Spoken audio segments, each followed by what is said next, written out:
Well, I've arrived in Istanbul safely, thankfully. It's been a long, tough day.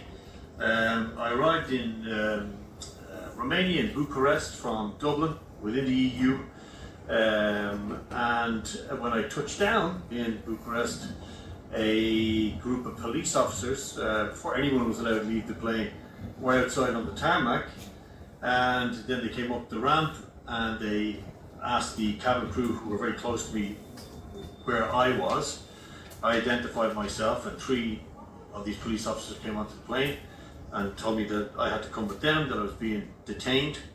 So I was taken down the steps of the aircraft with all the passengers, watching in amazement, and taken directly into an interrogation area where I was asked questions in the vehicle by some of the officers who I was, where I was going, who I was going to meet.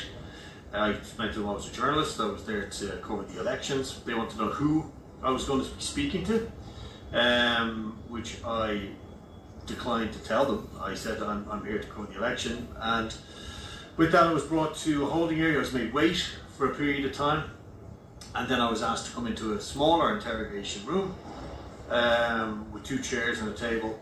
I was sat down at the table. Again, there was some checks of who I was, and then I was presented with a document which obviously was prepared, it was stamped, presumably by a judge. They wouldn't let me have a copy of it. They wouldn't let me take a photograph of it.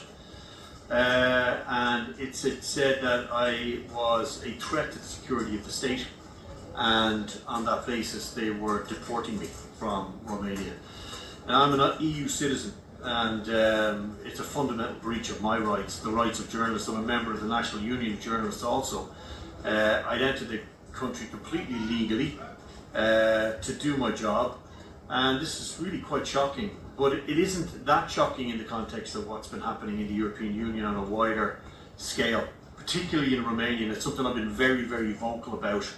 And I have to say, the police officers themselves, the Romanian people who I met, were absolutely courteous, very kind, and I really find it hard to believe that the ordinary Romanian people had absolutely anything to do with this or would support this, the idea that somebody would come to tell the story of what's happening in the country. So it's a very sad day, I think, for European freedom of speech, for global freedom of speech. I think we also have to ask ourselves, did anyone listen to J.D. Vance in Munich when he said that the European Union had to stop clamping down on freedom of speech? I think it's obvious to me, and actually to some other people who I met through this journey, that this came from Brussels rather than from Bucharest.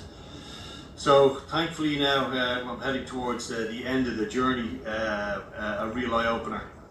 But we go on, we push on, and we don't sit down, and we only take fire when we're over the target, as we say.